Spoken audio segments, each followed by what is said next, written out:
You're listening to Radio Free Rhinecliff. Welcome to Studio Property, the cinema podcast for people like you. I'm Doug Wortell. And I'm Devin Irby. And this week, we're going to be discussing Gaslight from 1944. That was like 80 years ago. I hadn't done the math, but I think you're correct. Yeah, I was at the ripe old age of 0 when this came out. A twinkle in your father's eye? Or not even. Not even. Not even. I think he wasn't even born yet. That's fair. Neither was mine. Yeah. Well, let's move on because both of our dads suck. You're welcome. You're welcome for that. Story. All right. So, Gaslight is directed by George Cukor, and it stars Charles Boyer, Ingrid Bergman, that lady, Joseph Cotton, Angela Lansbury in her first ever film role. And she was like 17. She was a baby when she's in this. She was. Yeah, she was a baby. But apparently an amazing baby because she was spectacular in it. And my favorite, Dame May Whitty. Who does she play? She plays Miss Bessie Thwaites. She plays bloodthirsty Yep. Bessie. We have a conversation. We had in a pre-show, we had a conversation about bloodthirsty Bessie. Yep. Which we're going to tag at the end of this episode because I'm not even going to try to recreate that magic. Nope. But I do have to say, once I realized she was a dame, I was like, well, that's why she's so amazing as bloodthirsty Bessie. Because, I mean, clearly they knew. Although I should also point out Angela Lansbury also ended up becoming a dame. Oh, okay. I didn't know that either. Yeah. Is that like knighthood? Is that how that works? I think that is. I think it's whatever the first level is of knighthood. I think there's tiers. Oh, okay. Of aristocracy. And I believe a dame and a sir are that first level. It's the one they give people that aren't aristocratic, but they feel like they need to do something nice because they've done like Paul services. McCartney? Oh, no, he's a knight. Yeah. No, I think that's right. I think he's Sir Paul McCartney. Yeah. It's like for services rendered to the Empire. Do they still say the Empire? I feel like it's wrong. Maybe I mean, kind to of. Hogwarts. To the Commonwealth. That's the phrase. Oh, right. Services rendered to the Commonwealth. Why do I know that? Well, Gaslight is about a jewel-lusting Jamoke and the woman who loves him. It features some groundbreaking performances, some moody cinematography, and in my opinion, a parade of flimsy excuses. But before we get to that, Devin, hit the theme song. All right. Put that prop gun down. Put back the canisters you stole. The devil laughed out loud when you signed away your rotten soul. That studio property, your studio property. Hey, shut your mouth or you'll never work in Hollywood again.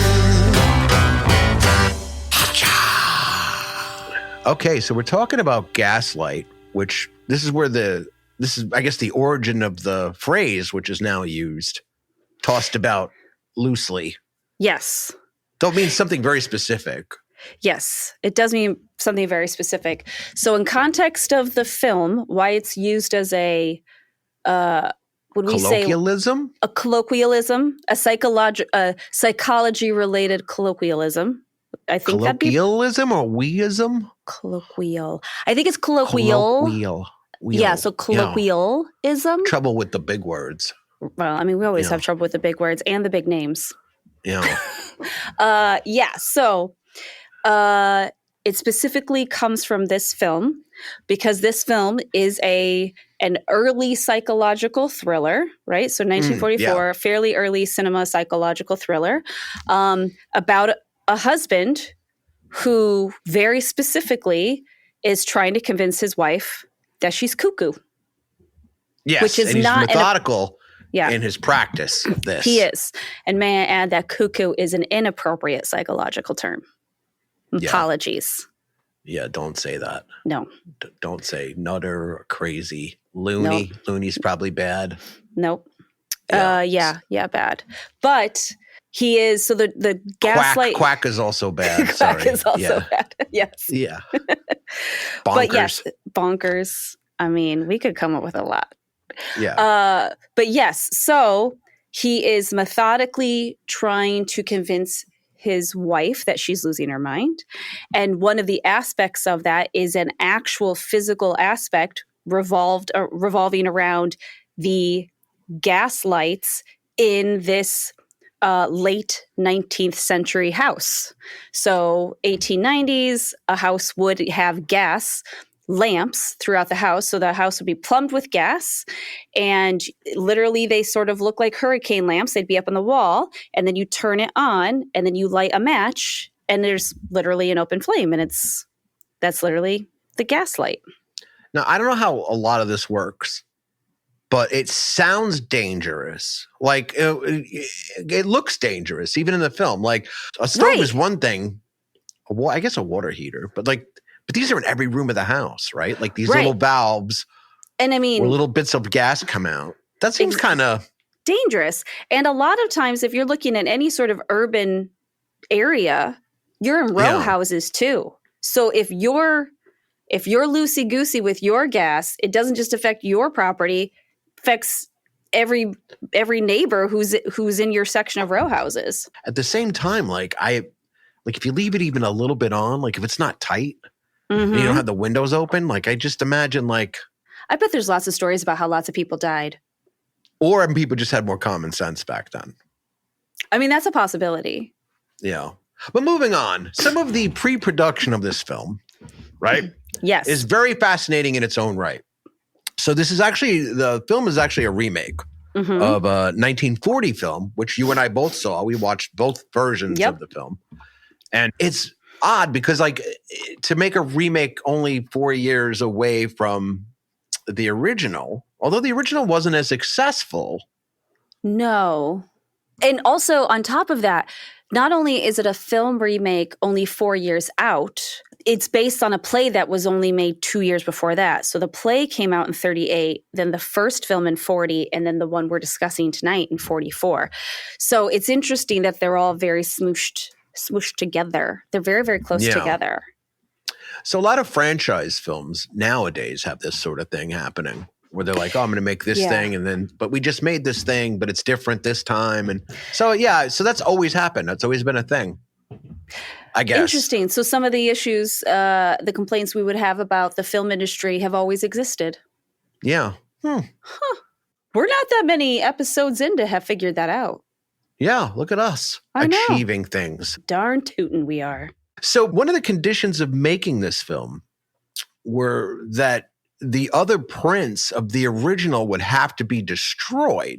I mean, they didn't succeed, obviously, because we've seen it. We just said that we saw the original, so we know it didn't work. Right. The audacity to pick up the phone and be like, you're putting a mob hit out on negatives before you're going to proceed with your project, right? I mean, that's just not something that would happen today. That is not something that would be allowed to happen today. But I suppose that was part of, 44 is pretty much the heyday of the studio system, right? As it stood, really the studio system where they ran everything into the studio system. The birth of it, right? The birth of it. Where literally actors signed contracts with a studio. So they would just be on contract with a studio.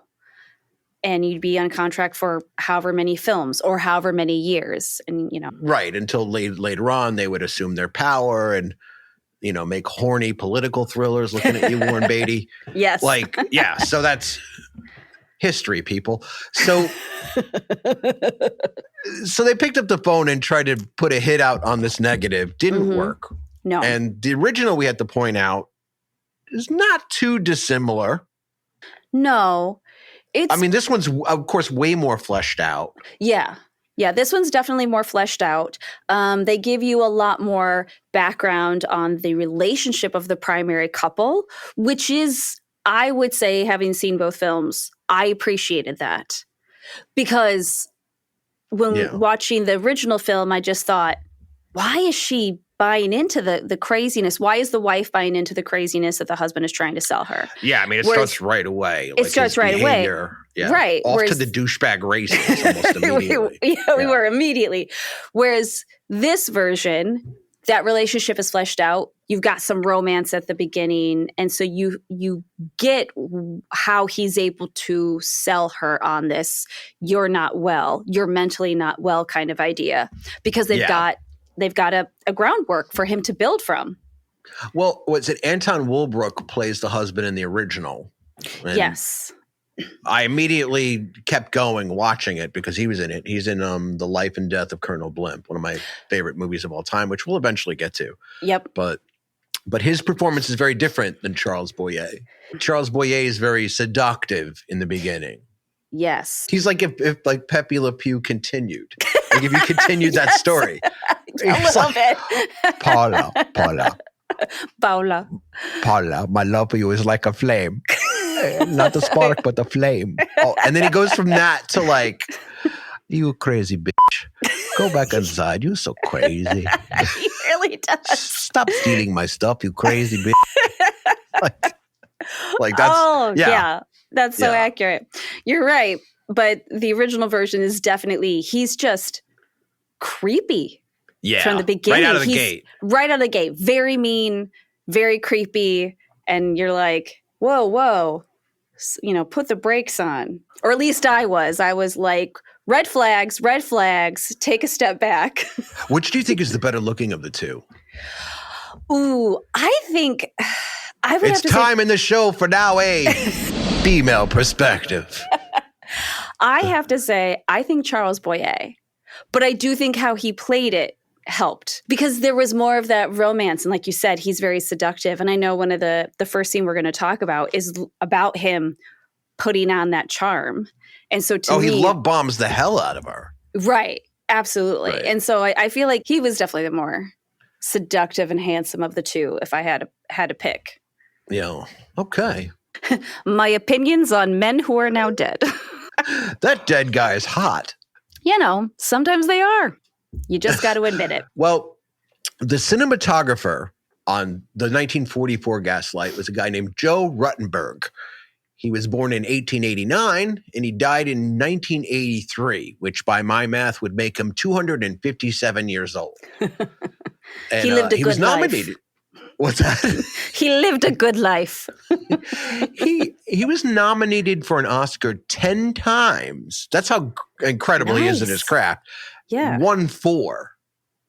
I mean, so that's a good statistic right there. He also shot Dr. Jekyll and Mr. Hyde. Ooh. Which is where we get a lot of that like noir lighting in this film, right? Now, there's 3 screenwriters on this version. The first one is John Van Druten, who went on to write Cabaret. But the most interesting of the 3, I think, is John Boulderston, who wrote the drafts for like all of the original Universal monsters that we know, like Dracula. He wrote the draft of Frankenstein. He ended up writing the final on Bride of Frankenstein and The Mummy. So that's impressive. This husband character shares DNA with the original Universal monsters. Which explains why he is a monster. Yeah. I mean, like, but I feel like he should be featured in like whatever amusement park theming right. has these monsters in them, because he's just as terrifying and he shot is. just as interesting. And it's interesting too. I mean, when you really think about it as well, I love that the cinematographer, knowing that he was so good at what he did and that he was nominated so many times and actually won so many times, because when you're shooting in black and white, your lighting is kind of all you have to a degree. But you can imagine that would be like a playground for him in a film. Sure. I mean, the film's literally called Gaslight, right? Like, so you're going to be playing with shadows and all kinds of moods, Yeah. I mean, it's wonderful. Well, let's get to some scenes. Yes. I mean, it's wonderful to this day. It's 80 years old. And there's still parts of it that you're like, wow. Like, I was hooked immediately. Yeah. So what's the first scene we should talk about? Let's talk about when Gregory, Paula's husband, is flirting with Nancy, the maid, the Cockney maid, as played by Angela Lansbury. Oh, so you know what? I have that clip right here if you want to. Flirting with Nancy right in front of Paula, too. Yeah, hold on. Let's check this out. Oh, look how gorgeous Did she you was. ring, sir? No, your mistress rang. That accent gets me every Yeah. time. Well, go on, my dear. Why don't you tell Nancy what you rang for? A little coal on the fire, please, Nancy. I'm not Raoul Julia. Very good, madam. God, and the daggers Angel Lansbury looking very shoots pretty this afternoon. Ingrid Bergman in that This afternoon. moment. Oh, yeah. She like clearly Right? doesn't like her. Clearly doesn't like her. Yeah, not at all. It's so intense. This And afternoon, Nancy? Yeah. You know that? I don't know it at all, sir, I'm sure. Tonight is your night out, isn't it? Oh, yeah. So he basically, I might have talked over her, but he very clearly told Nancy, like, she looks beautiful on this evening. yes. And then is like, ooh, it's your night off. You must be going out. I see they've changed the policeman on the beat. Is his heart going to be added to the list of those you've broken? Didn't I broken it? I happen to notice that you have a penchant for hot beat cops. Which she does, by the way. Which We'll she get into that. does. Yeah. Are you going to be breaking their hearts too, Nancy? Didn't I Meanwhile, like, his wife is right there while this is all happening. Right there with her back to them, but listening to everything with a mortified look on her face. But also, she's in the foreground of the scene, not specifically this moment, but in the scene in general. She's in the foreground facing us while this is happening sort of behind her before they go in tight. Didn't I broken in it? Oh, no, I'm sure that's not true. And that complexion of yours, Oof. that's something that's not quite true either. Oh, you do it very cleverly, I grant you. I mean, Nancy, you're a fake who uses pretend makeup to alter your appearance to be more attractive to men. but I it's just working. noticed that. Yeah, It's working. I'm very attracted to you. I'm attracted to your fakeness.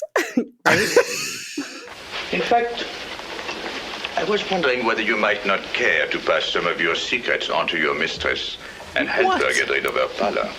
Sure, I'll be very pleased to do anything I can, sir. Could you imagine? I mean, what is that? Your heavy makeup look. I mean, I know it's fake, but you look spectacular. Could you help my wife out? Because she's clearly In front of her. In front of her, because she's clearly looking a little worse for wear, and it's the only time that Nancy actually kind of gives the Paula a nice look. And that moment, she's almost like, "Oh, damn." She too is like, God, that but was his kind of wife is Ingrid Bergman. right. I mean, obviously this is part of the gaslighting, but like Ingrid Bergman looking fantastic. Like, look at her hair; it's incredible. Right? I mean, yes. But like, you're a little busted. Exactly. I mean, could you teach my wife how to do smoky eye? Could you teach her? I noticed it's a wonderful illusion because you're such a fake piece of Yes, exactly. And that's what I say. We go into the beginning of the scene knowing that Nancy is not a fan of her mistress. This is the one moment where even Nancy's like, oh, damn, yo. Like that's harsh. Yeah, I'll help her because now I'm feeling bad. It's like the one moment where she's like, oh, that was even too far for me. That was too far for me. It's strange because it's almost like she's in that moment part flattered and part trying to read the room. Yes. Trying to figure out what's going on. Because I guess that would be the other element that maybe isn't discussed as much is even though the gaslighting is directed towards Paula, to a certain extent, he's also very aggressively. We're just gonna keep saying Paula. Paula. Sorry, I can't help myself. Paula. He's aggressively attempting to manipulate Nancy as well, but manipulating her right. Yeah. in a way that's going to help him in the end. There's a few different textures of lighting. In the foreground is really brightly lit from the left to right. Right? Yes. But if you go into the depth of where Nancy and Pepe Le Pew are sitting, like it's sort of like it goes like sort of the medium light and in the back, the way the wall and also the drapery. Yeah. Which I mean, this one shot pause as it is, like the level of wealth. It's also from a art production point of view as well. I think we've this movie really makes me feel like we've transitioned into truly having depth in your scenery as well. Because I've been watching a lot of I watched Frankenstein recently and a few other older things where you can still feel like you can tell the scenery is painted, right? This, you feel like you're in the room. I think we're getting to that era where it's starting to transition and you feel depth and it doesn't feel so fake and it feels a lot more real. And you're absolutely right. The lighting is just adding to that. You're feeling it all. It's got a realness to it. Yeah, it just seems like 3 or 4 different, I don't want to say shades is a little on the nose, but like different tones of lighting as the field of vision goes backwards. And it's wonderful. So. And also we still, even though it's not perfect, we still actually have our gas lamp in the scene pretty much the whole time. And your attention's drawn to it still, even though it's not in the foreground. Exactly. Will that be all you're wanting? Yes, except tea when it's ready. Very good, sir. His eyebrows. I was about to say the exact same thing. Eyebrows. Gregory, how can you talk to Nancy like that? My dear, you seem so anxious to regard the servants as your equals. I thought they would treat her as one. Besides, I was only trifling with her. No wonder that girl despises me the way you encourage her in... Despises you? Whatever makes you think that? Her whole manner. The way she talks to me, the way she looks at me. Looks at you? The drama. Paula, right? What? I hope... You mean the maid I've been trifling with is giving you the stink eye? How dare she? I hope you're not starting to imagine things again. Oh, here You're we go. Not, are you, Paula? Here we go. Of course I'm not. I hope you're not, but if you start talking about the way Nancy looks at you, turn away, Paula. Darling, have you not read The Secret? When you say it out loud, you're manifesting a destiny, darling. Wait, Paula. We must have this out. Do you really think Nancy despises you? Well, answer me, Paula. Do you? Oh, this performance. I mean, we should point out she got Best Actress for this. Yes. She won an Academy Award. Yep. Oh. Punch buggy. Right? I think her first one. I think this her first one? Oh, I'm going to have to double check because she won a couple of times. She won a few times. Yeah. But she's also Ingrid Bergman. Of course she won more than one Best Actress. The stages of her psychology breaking down are very pronounced. And you can see the different levels before the end of the film. Absolutely. And what I love about the end of that scene too, the way Gregory is talking to her, it is textbook gaslighting at that point. This is exactly why this is our colloquialism for trying to convince somebody that they're not mentally well, that they are mentally unsound. Because he clearly flirted with the maid. He's clearly flirting with the maid to... Why? You're the one who said you wanted us to treat the staff like regular humans, like they're equals. I'm just trifling with her. What are you talking about? Why are you getting so upset? Of course she doesn't hate you. I flirt with all the regular folks. Exactly. I flirt with the regular people too. Yeah. Oh, you just see me outside with the neighbor outside. She said hello, and I was like, I'd love to see you in your panties. No. I figured I'd treat the help the same way. Your pantaloons. Well, right, pantaloons at the time. We're still 19th century. It's got to be pantaloons. Hot. But as the audience, now we're sort of like, this is probably stage 2, right? With the picture incident happens before this. Yeah. Right. So we're not quite in the thick of it, but we're getting there. Right. In the thick of the gaslighting, as it were. And I hope we did communicate clearly that, yes, this film and the title of this film is where we get that term gaslighting from. Mm-hmm. So the next scene I'd like to talk about is the concert. Concerts, I don't know want to say they were all like this back then. I don't know. But this specific one was a piano concert, not held at a big concert hall or a theater, but rather a residence of a rich person. This was a commissioned sort of situation. Mm-hmm. So like a famous pianist, I guess, would come in and play Beethoven. In this case, it's Beethoven's Eighth, Pathétique, it's called, the Eighth Sonata. And it takes place more like in a mansion parlor. I think Does this that is sound what accurate? it does. I feel like this is what the definition of salon is, right? Oh, okay. So your aristocracy, or just, I guess if it was New York, you'd be nouveau riche, right? The rail barons or whoever they were, right? You have lots of money. Your house is enormous. It's not a ball, so you're not going to the ballroom, but you're having a lot of people over, and you're essentially, like you said, commissioning a small concert. So I think it'd be in the salon, and you get somebody famous in, because of course there's no recordings. This is how you're going to hear that music. You don't have any choice but to hear it live.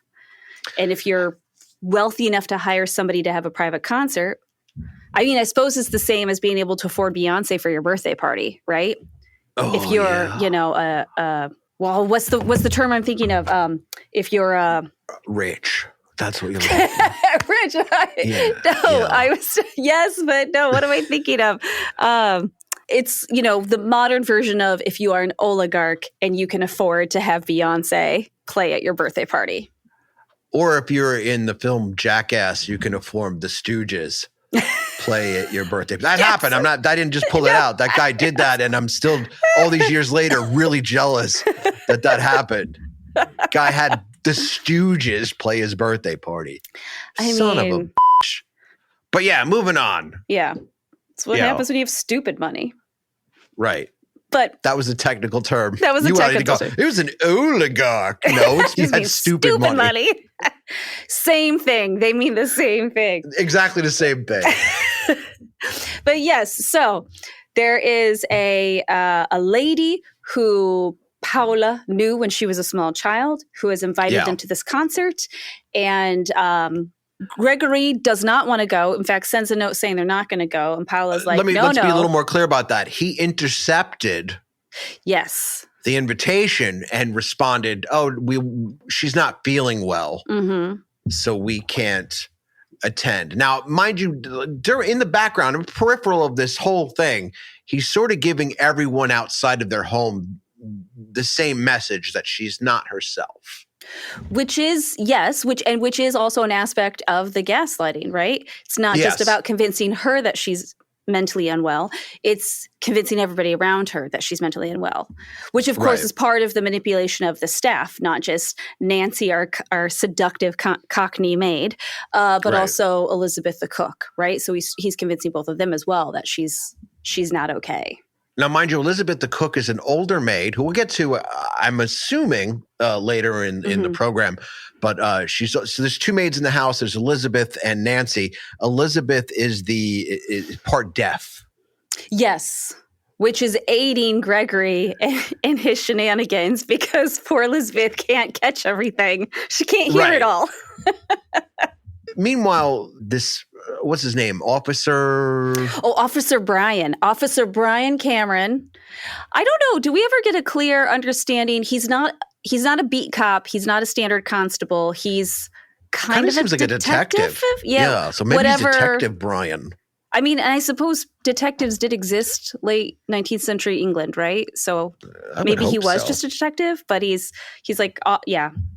Yeah, I don't know. This is before Jack the Ripper. No. No, when is Jack the Ripper? When did that happen?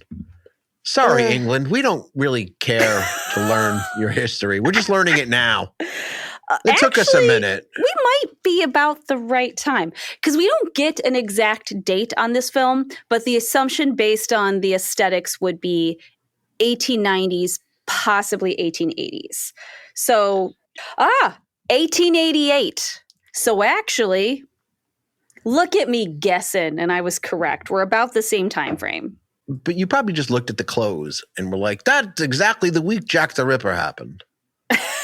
You were like, fashion, darling, fashion. Basically. It was the fashion, but also it was the gaslight. Right. Because how you got, power and such into your home between the gas in your home and the fashion. I took a stab and I'm pretty sure I'm correct.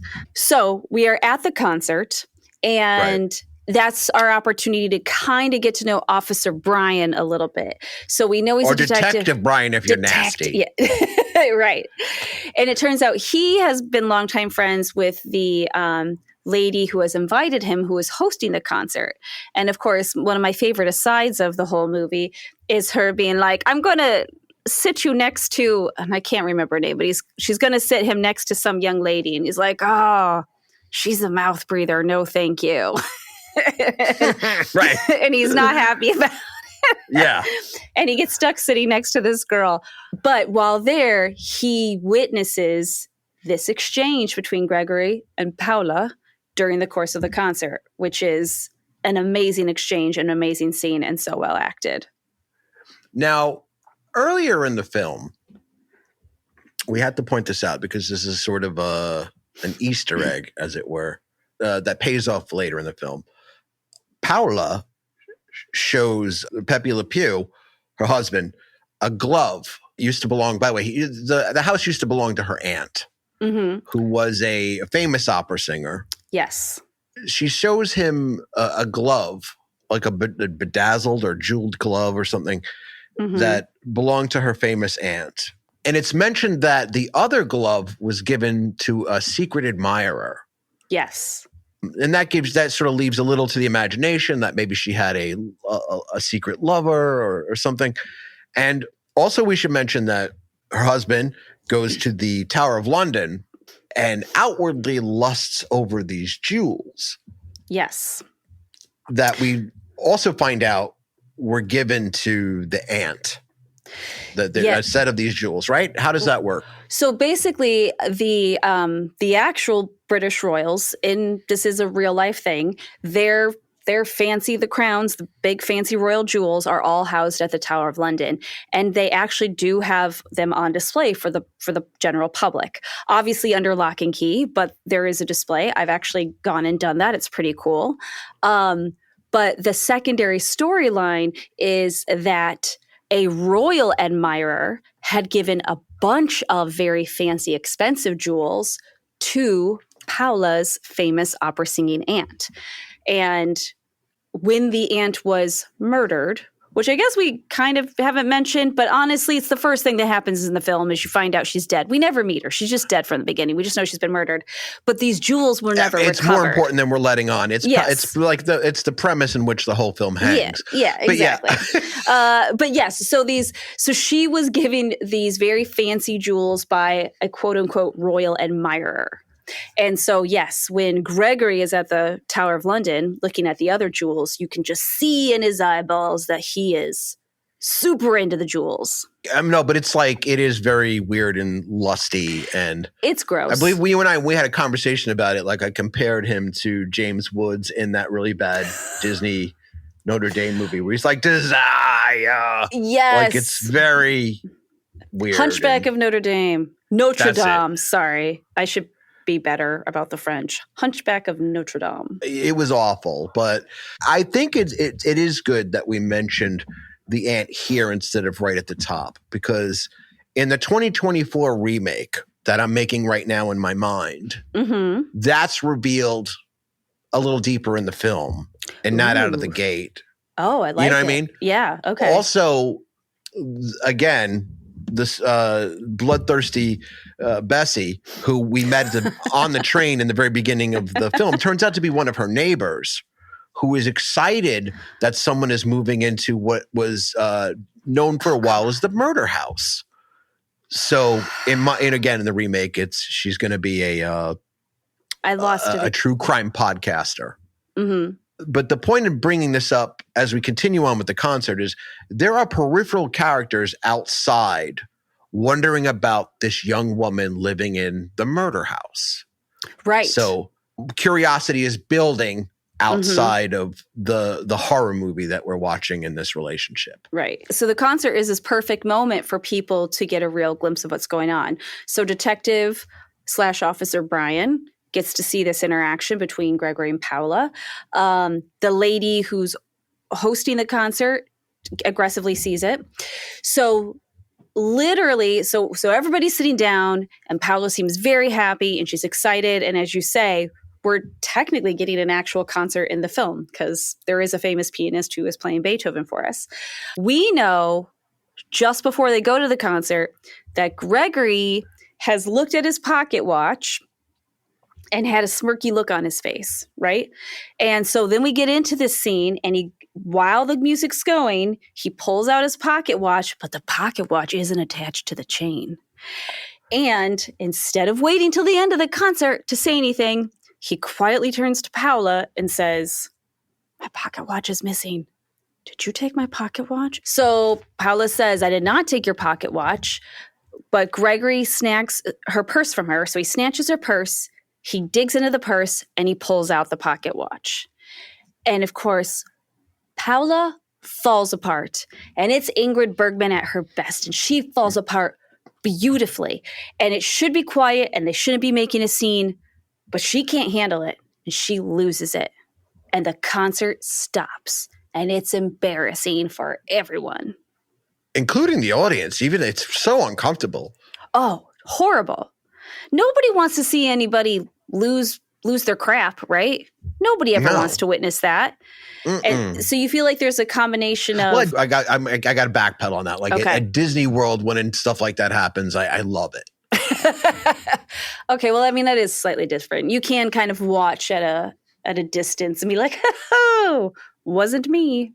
Right. Oh, that's true. You're not really stuck in the room. Right. In fancy attire with it. In theory, with people you know, right? Because only a certain group of people have been invited to this concert. So you probably actually know everybody there. Yeah, so they've been hearing, right? So they've been hearing like tales, right? Because as you said before, Gregory's been laying groundwork that she's not well. And now he has forced her, and I think this has forced her into kind of having this breakdown in front of all these people. And it's really the first time when you really realize, oh yeah, this is on purpose. I know the prior scene with the back and forth with Nancy the maid, you are suspicious, but it's not confirmed. The concert is when I feel like you're like, oh, that was fully on purpose. No, you're right. It feels like right at that moment, you're like, oh no, like this is an orchestrated plot to make her look unwell in front of everyone. Yeah. So, and it's in such a big way. Like I said, the concert bananas, stops. That's another one too. Oh, bananas. Yeah. Yeah, bananas. And you feel terrible. Yeah. I don't know. Bananas seems very gentle. Yeah. Maybe I'm wrong. Yeah. Maybe we should have had a psychologist on. We're only a 2-person operation at this point. This is in true. The situation. Yeah. We're both very busy people. We are both very busy people. So, but you and I have agreed that bananas is okay. We can say that. Yeah. Yeah. So he's making her out to be bananas while making her bananas. Exactly. Yeah. So he rushes her out after he makes this scene. And we start to see Detective Brian really get interested in the case now. Yeah. And this is the scene I'm excited to talk about as well, is the moment it's revealed that Detective Brian has become so interested in this case, not only because it's there was an unsolved murder in the house, but because he is the secret admirer who has the other glove. Now, Detective Brian is really, really young, and that's because he was a child who loved that aunt so much that she gave him that glove, almost like, oh, you're my number one fan, and gave him the glove. And I thought that was a great reveal. Yeah. Especially because you learn it's such a sweet thing, right? That it's not really it's not a romantic thing. It's a little kid who thought she was amazing, and she thought it was cute that this little kid thought she was amazing. And you're like, so cute. It's sweet. It's very sweet. We should sort of fill this in a little bit before we get into the specific scene, because Pepe Le Pew has been sneaking out of the house and telling Paula that he's composing in like this sort of rented space, presumably down the block someplace, which she never checks. No. Because she doesn't really leave the house now. No, she doesn't. But how long is he composing this thing? Well, and also he works only in the evening, and then makes her feel bad. Part of the gaslighting is she, at one point is like, well, it's too noisy in the house. I'm too much of a problem. So he has to go to this office, this rented space to compose. He's like, Paula, I got to go down the block. I'm working on an opus called Chinese Democracy. It's going to be amazing. I got a guitar player named Buckethead. It is going to be great. Oh, But yeah. I'd sorry. pay good money to hear Charles Boyer say that line. But what he's actually doing is finding a different route into the attic, which has been boarded up from inside the house with all of her aunt's paraphernalia in it, so he can search for the jewels that her aunt has hidden someplace among her belongings. So Paula is in her room, and of course, when he leaves for work, quote unquote work, she's extremely agitated. And then, of course, as soon as he, gets to that third floor and turns on the gas up there, then it makes her gas light dim. So she sees the light dim, but thinks it's in her head. Of course, poor, partially deaf cook Elizabeth can't hear any of the thudding, right? Right. So she can't hear anything going on. And so There's Paula footsteps going on upstairs. She can hear him. And, you hear him walking around. And it's not just that he's walking around. He's digging into all the stuff. And there is a moment where we see him literally pull a knife out of a drawer and start cutting into like velvet chairs and whatnot. Because he's like, where are these jewels? And he's cutting into like sofas and trying to, find things. So she's hearing all of this. But that third floor is supposed to be completely blocked off. Nobody can get there. So she has no idea, there shouldn't be anybody in there. When we say it's boarded up, it looks exactly like you think it looks. It's like 2x4s across the across the room. Door. Yeah, across the door going to that level, going to the attic. Yeah. So she's, the gaslight has dimmed, which it shouldn't do. It shouldn't do because it's only supposed to be light on her floor and then the floor downstairs where Elizabeth is. So Detective Brian sees him going in, figures out that he's going in another way because he's again very interested in the case because he knows who's been murdered there because he was her number one fan. Yep. Figures out that when he goes, he can try to intercept or try to speak to Paula directly. In which he does. He gets by the maid and speaks to her directly and tells her, look, you're not crazy. This has been happening. In fact, he's not even who you think he is. He's because he's been doing his homework and finds out that his real name is what, Deb? Do you remember? Sergis Bauer. And the whole reason why he's been gaslighting her is because he had gotten a letter addressed to that name. Mm-hmm. And when she said the name out loud, he immediately had to drive her out of her mind so she would be an unreliable witness later. Right. If this were to come up in any kind of legal situation. Exactly.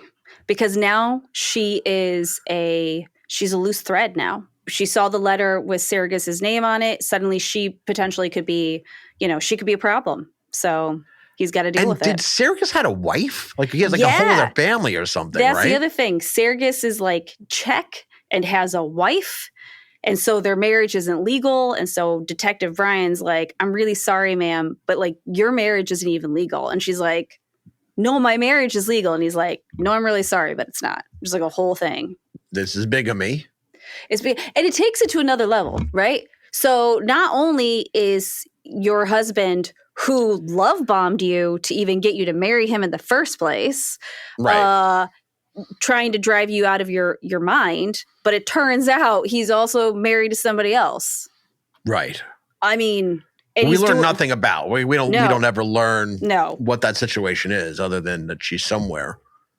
Also, because and he's legally bound to her. Yeah, he's legally bound. So eventually, one of the officers involved in this plot, in this caper, who's helping Detective Brian, who pumped Nancy for information because, as we mentioned earlier, she has a penchant for the beat cops. Sure and does. She tends to let things slip.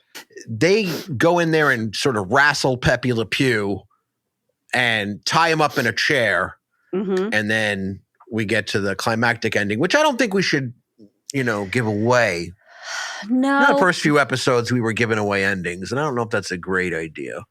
But you guys can tell us. You can find us on Instagram and let us know. Yeah, let us know. I think here's a good, I think what we'll do is we'll start a Patreon, right? But like a free one. Because we don't have time for bonus content right now. And we're just starting out. Who cares? Yeah. We'll start like a Patreon where we can go back and forth and you could tell us what you think. Oh, I like this idea. I wrote it down. Yeah, we'll get to it after the holidays. So. Oh, okay. That sounds good. Yeah. Maybe, in the meantime, we're on Instagram. Okay. Well, I was going to say, with any luck, maybe Tito will reach out and let us know. I hope Tito calls again. I hope he calls too. Yeah. But yeah, we just had a whole production meeting. But like, I feel like this is where we lead into one of the most incredible parts of Ingrid Bergman's whole performance is her in real time unraveling the bananas. Yes. And piecing herself back together as she's speaking, which is wonderful. And it's then brilliant. Yeah, while confronting Pepe Le Pew. And I think it is so good. It's so good. Well, his real name, I mean, he's not Pepe anymore. He's Sergius. Right. He's Sergius. Gregory / Sergius. Gregory, right.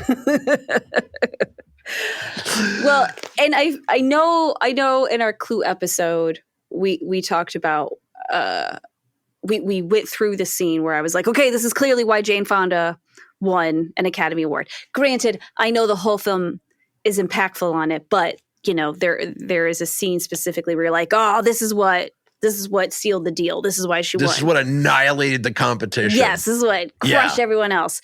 This film is the same way, where, as you say, like literally we get to watch Ingrid Bergman get her brain back and go, oh, and kind of reverse through everything that Gregory / Sergius did to her throughout the entire film. And it is a very epic, it's an epic scene. It is amazing. Everything about her is fantastic. And you're like, wonderful. That's why that girl won an Oscar. That was easy. Yeah, I don't even know who she was up against, right? Right. You're like, well, that was an easy vote. So you think this is the moment, like that's the moment where she sealed the deal. Definitely. But I mean, we didn't look up like what she was even up against, but like 1944 Oscars, which I think is the 17th, right? Is it the 17th Oscars? Yeah, right? 1927 is the first. Yeah. Is it 27 is the first year? Yeah. Wait, so hold on. Would this be, the movie came out in 1944, so does that mean it was part of the 1945, right? Oh, yeah. I forget that. Okay. So then it would be the 17th. Okay. So that makes sense. Okay. Yay, I won. Nothing. You did win. Yes. Okay. So she is up against Claudette Colbert for Since You Went Away, Betty Davis for Mr. Skeffington. I never saw that one. Me neither. Greer Garson in Mrs. Parkington. Barbara Stanwyck in Double Indemnity. Pretty stiff competition. I mean, those are some heavy hitters. Also, can I point out, I don't know if I said it before, but Angela Lansbury was also nominated for Actress in a Supporting Role for this film. She did not win. Who did she lose to? Ethel Barrymore for None But the Lonely Heart. Huh. And honestly, it's not something I've watched. No, me neither. I've not seen that. No. But, I mean, that's also pretty spectacular. So not only that was her debut. That was her debut. She was 17. She was 17 on this movie, right? Yeah. So, the smoking scene, right? Yes. Yeah. Right. She couldn't film that to her. They had to shoot that specifically on Angela Lansbury's 18th birthday. That's awesome. Also, Charles Boyer, one of his children were born while making this film. He had to fly home, fly back, and then so they had a party for him. But he's wearing lips in the film. That's important. Oh. Because he was the same height as Ingrid Bergman, so he had to wear lips to sort of tower over her a little bit. To look a little bit more intimidating? Yeah, which is why there's no full on shot of him. It's usually from the waist up. Oh, that is a good point. Or he's sitting down. There's a lot of him sitting. He also, I can't imagine that he was any taller than Angela Lansbury because she seems like a tall lady. Also, Angela Lansbury looks exactly like you think she does. Right? She looks exactly the way she did 2 weeks before she passed away. Yeah. Just she's 17. Like her face doesn't look her. that different. No, Yeah. it's amazing. She was beautiful though. Right. And also, I now realize she's on that list of women who aged really well. Oh, is she on the list? She's Is there a list? Oh, of Or is course. it the list in your head? It's the list in my head. It's the Right. list in my head. Who else is on the list? Oh, well, let me see. Well, of course, Jane Fonda. Whether or not she's had work done is arguable and whatever, but I don't care. I still think she looks amazing. Yeah. And then And her surgeon is great if it is true. if she had work done, they actually did a really nice job. So he gets a co-authorship for this For sure. de-aging, Yep. or aging Sophia great, Loren is another one that I think. Oh, and Helen Mirren. Helen Mirren. I mean, Yeah, what is that yeah. about? Damn. Cher. Cher. And I know Cher's had work. There's no way that she hasn't had work, but it's But she didn't even look like she had work until like 2 weeks ago. right, exactly. But it's Yeah. clearly quality work. Yeah. Which tasteful, which as a complete aside also makes me think the things that are popular now from a plastic surgical standpoint, I just have what are those ladies going to look like later? The like ones women that hang around Mar-a-Lago. Yes, like ladies who hang around Mar-a-Lago. And also the whole sucking out that weird buccal fat or whatever in your cheeks. So like those ladies, there's a lot of them in Hollywood. You see any they of look those? like it's like they surgically get the Zoolander look.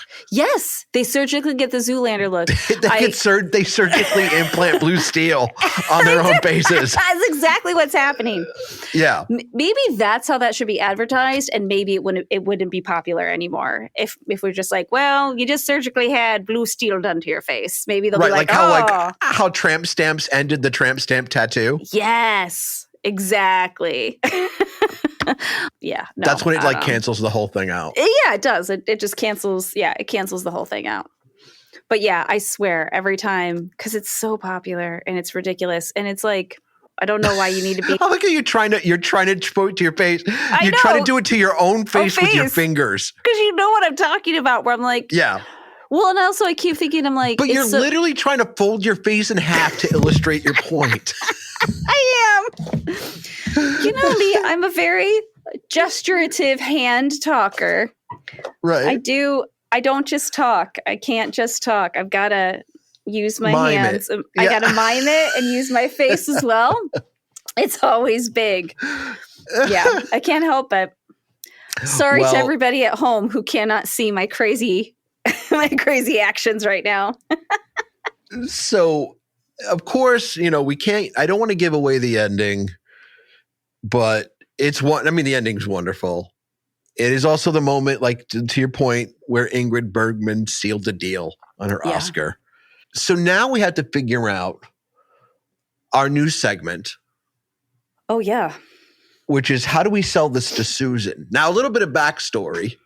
Mm-hmm. Susan is a mutual friend of Devin and I, who is very dismissive of any recommendation you might make about anything. Oh, yeah, about That's anything. like her first, her knee-jerk response. Oh, always. And also her attention span. True. Leaves a little to be desired. Mm-hmm. So how would you sell this to Susan? I think I would sell it to Susan. I'd start with the psychological thriller aspect. It is. You wouldn't be honest and be like, hey, this is kind of the story of your current boyfriend? By the way, Susan's not listening, and so we don't have to. Yeah, we know that. No, we didn't bother changing her name. Nope, no, I wouldn't go down that road. I'm gonna, right. Yeah, no, but I'd probably go down like psychological thriller. Like, right, you do enjoy a good psychological thriller, and this, albeit a much older film than you would normally watch, it hits all those notes. I think it starts a domino effect. It really does. It starts a domino effect, and she'll immediately break up with. Okay. Yep. Yeah. But again, we got to sell it to her first. That's right. We got to sell it to her first. And then she's a little like me, and she wants to be slightly feminist while also being kind of catty and gossipy, right? So, like, I pull for Ingrid Bergman the whole time because I'm like, girl, figure it out. Figure out that he is a jackwagon and you need to give him the boot. While at the same time, I'm loving watching her fall apart. Did you describe Susan as feminist? I said kind of feminist. Oh, kind of. Yeah, because, you're being really nice. I am being really nice. You're saying, like, kind of feminist. To be clear, like, how, like, some Spice Girls lyrics are kind of feminist. All right. I mean, you're not wrong. You're not wrong. Right. But to your point, though, if you could sell like that, like, girl, there's girl power. Yeah. Yeah. You go, girl, and stuff. Yep. Girl, you need to watch this because, girl, there's power girl. in it. Yeah. Mm-hmm. Right. We got a call. Hold on. I'm going to pick it up. You want to answer it this time? No, you answer. You don't want to answer that? I'm scared to talk to strangers. You know this. Radio Free Rhinecliff. Yeah. Hey, this is Phil from Apple Valley. I heard you guys talking. You're talking. This is right. Did I call the right place? Is this a studio property? Property.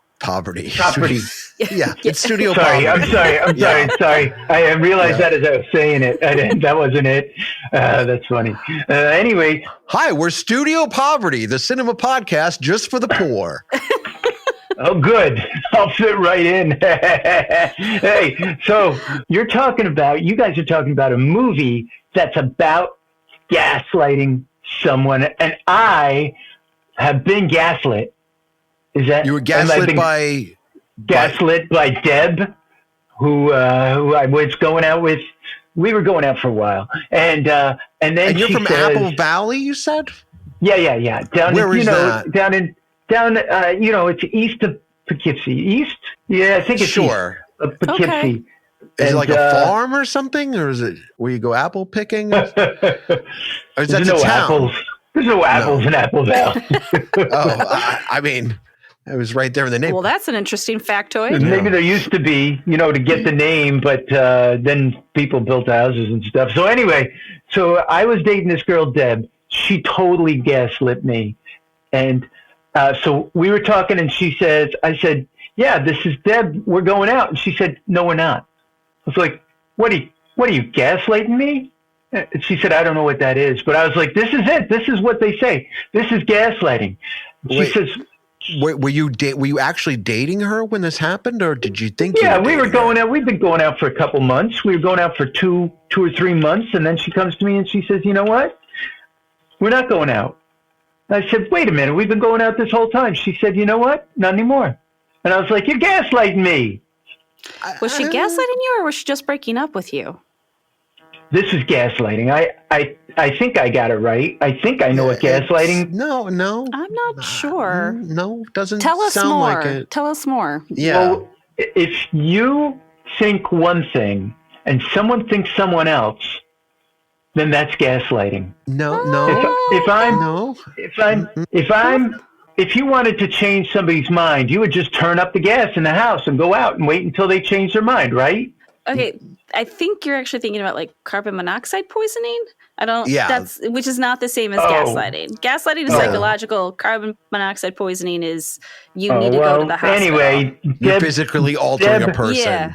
Yeah. Deb was saying to me, "You're not my boyfriend anymore." And then suddenly she's going out with Len, and Len. He was a friend of mine, and I said, "Len, that was my girlfriend." He goes, "She's my girlfriend now." So listen to this.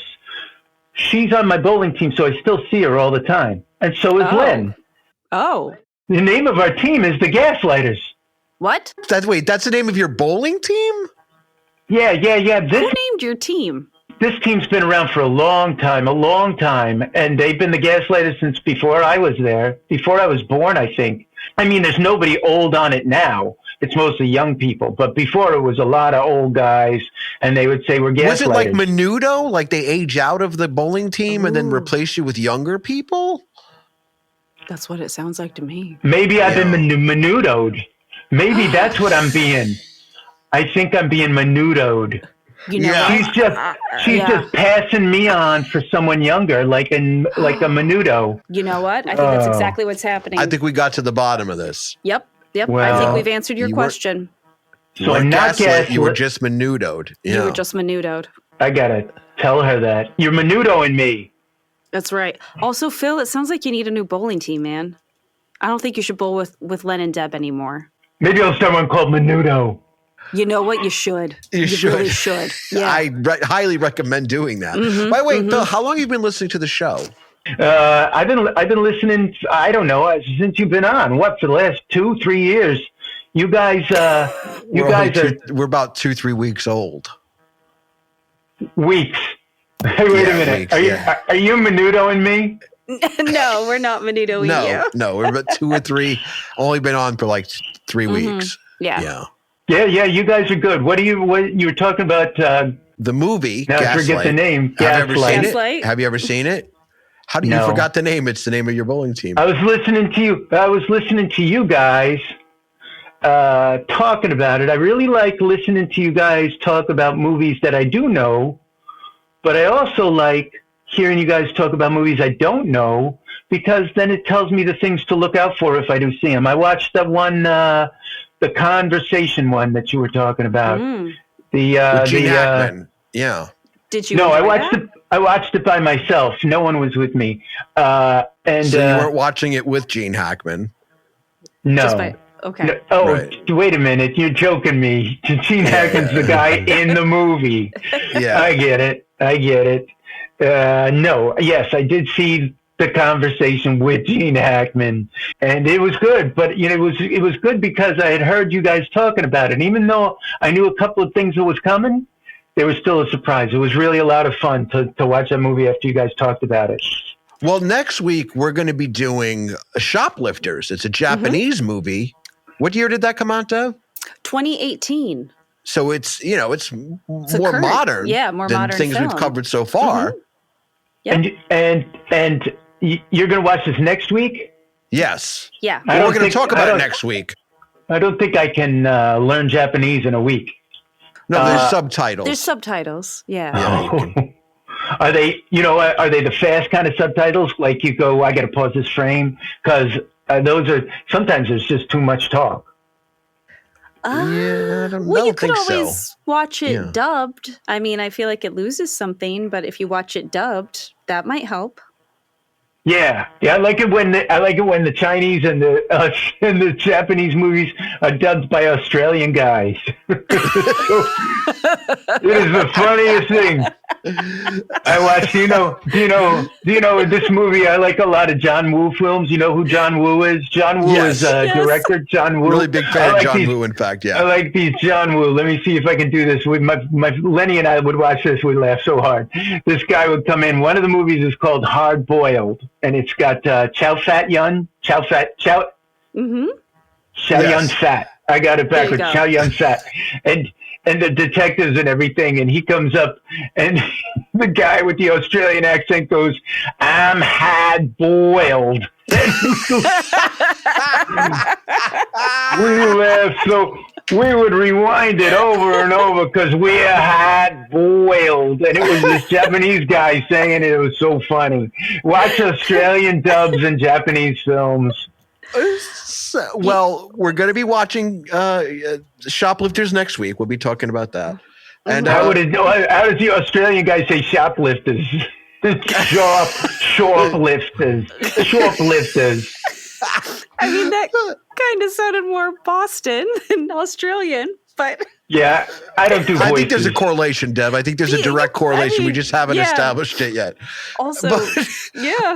I will say, it's wonderful that you called in, but if we could be serious for a minute, you just mentioned that you used to watch films like that with your best friend who's now left you for your girlfriend. And that's very sad. And I Yes. want to acknowledge that.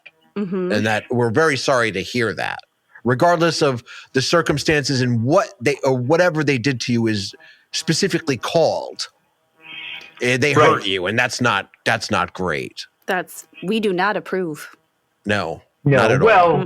Well, life goes on.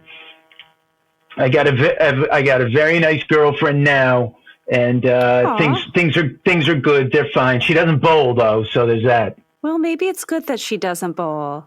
Yeah. I mean, yeah. Maybe you could teach her to bowl or watch movies together. Oh, yeah. Well, maybe we'll watch this Japanese shoplifting movie. We'll see that. Yeah. Yeah, that sounds great. I love it. Well, thank you for calling in. Hey, thank you. You're doing a great job. I love your show. It's a lot of fun. Listening to you two talking about movies is comforting. It's very nice. Thank you. It's a very nice compliment. Thanks for calling in, Phil. Look at that. We get like one caller a week, Dev. Mm-hmm. And I still feel like we need a call screener. Yeah, you might be right. But I have to say, Phil called in at the end of the show, which is good. Mm-hmm. And I think that's a great way to end the show. It is a nice way to end the show, isn't it? Especially after he said he had a new girlfriend. That made me happy. That made me happy too. And with that being said, we are your studio property. My name is Doug Wortel. I'm Devin Irby. And let's try to come up with a catchphrase about here. Okay, yeah. And we'll just keep doing it from week to week until one sticks, unless we nail it out of the gate. Do you want to take the first turn? My brain's not working. Okay.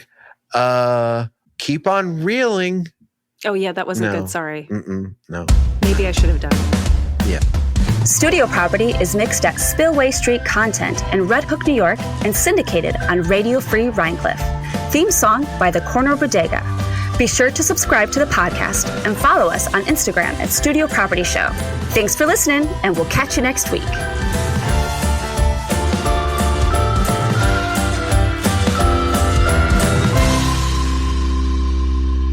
What'd you say, Bloodthirsty Bessie? In the 2024 remake would be like a true crime podcaster. Oh, yeah. Wait, hold on, wait. Absolutely, she would. Yes, she would. I don't know if you ever listened to any of that crap. Hold on a minute. We have a soundboard in this app. I want to see if there's murder music. Hold on. Oh, okay.